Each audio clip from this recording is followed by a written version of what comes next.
Election season has finally begun. It's finally kicked off. Aren't you excited? Aren't you ready to go? At the end of the day, the most important thing to remember is showing your presence, voting in multiple ways. It used to be you could only vote in 2 ways, with the ammo box and the ballot box. Nowadays, you can vote with your feet, vote with your voice, and vote with your wallet. And we're here to talk about those ways today. Also voting, though. Wherever you are, wherever you find yourself in America, go vote. Go vote. Whether we think our vote counts or not is besides the point. If you are not active in politics, and it means more than just voting. As Plato said, if you are not involved in your politics, you will be governed by your inferiors.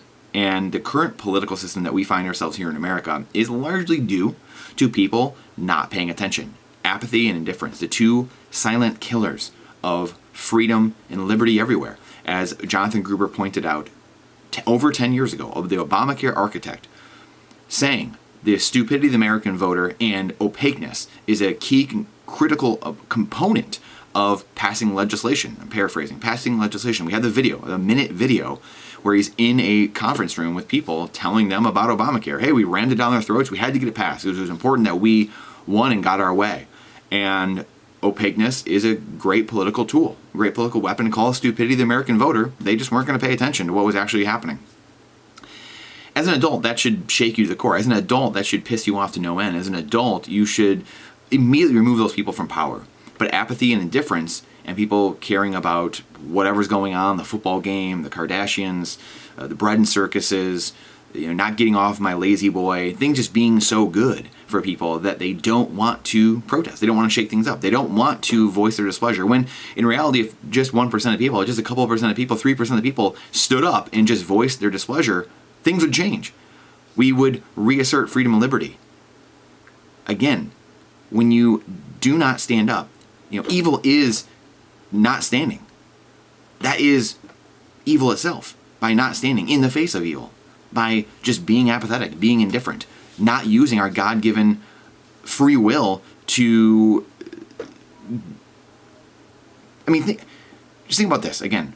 You have people dying for hundreds of years now to protect freedom and liberty here in America and be a beacon, a shining city on the hill for the rest of the world. And we have been anything but that recently. And to me, I look at it as a complete slap in the face, spitting on the people, spitting on the graves of the people who have fought for your freedom, fought for your liberty. And you're not going to go be involved? You're too lazy? Things are too good?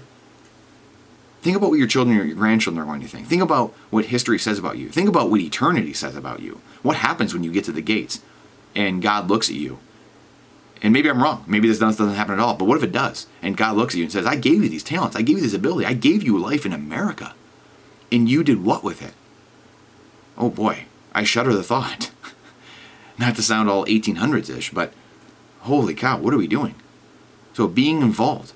And now we have this beautiful way to decentralize media that's coming about, decentralized money out of the hands of the governments, and of a select few, where we can use a thing like Bitcoin. We can use something completely outside of the control of rulers, and we can use and choose rules instead of rulers. We now have that ability that no humans have ever had before. Voting with our money. Defunding the fiat legacy monetary system, debt-based system. We now have those choices.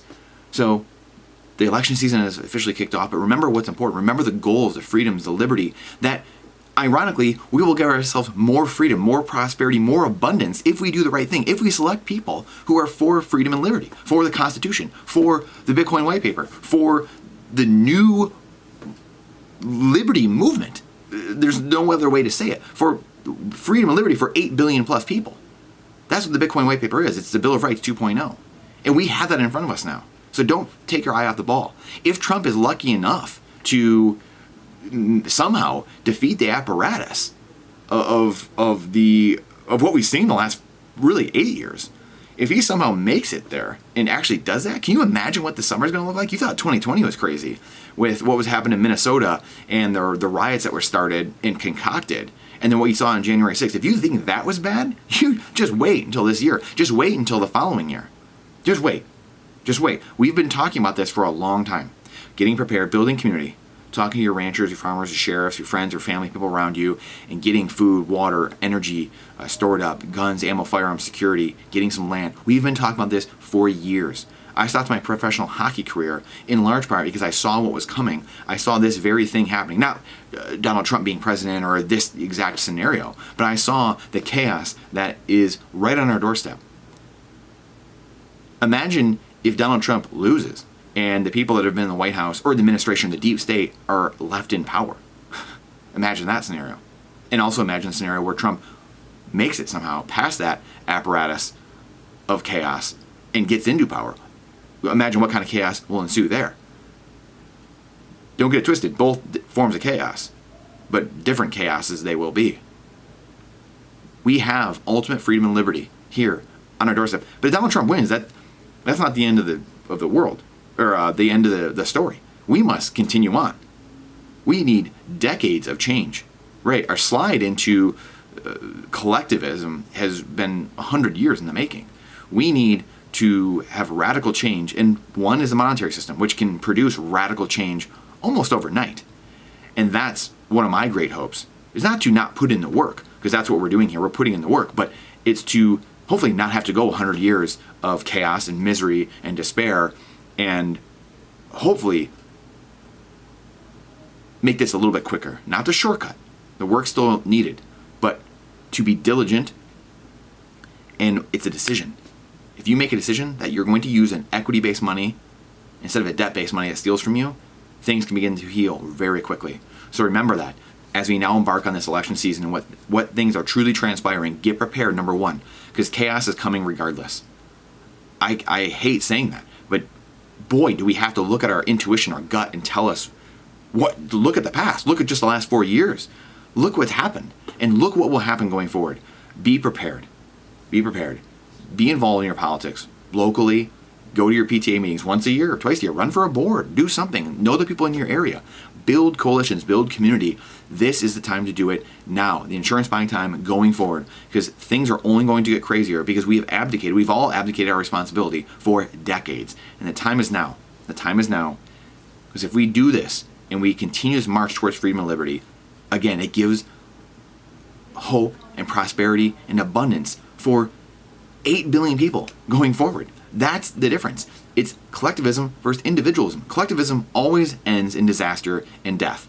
Individualism is our only way out of this. It is the only way. History has proved this over and over again. Just like taking money back into the hands of the private world, in the hands of the people and out of the hands of rulers. Again, history has proven these both out all across time. I appreciate you. Please share this out. The algorithm hates truth. Question everything with boldness, even the existence of God himself. Trust, but verify what I'm saying. Please verify it.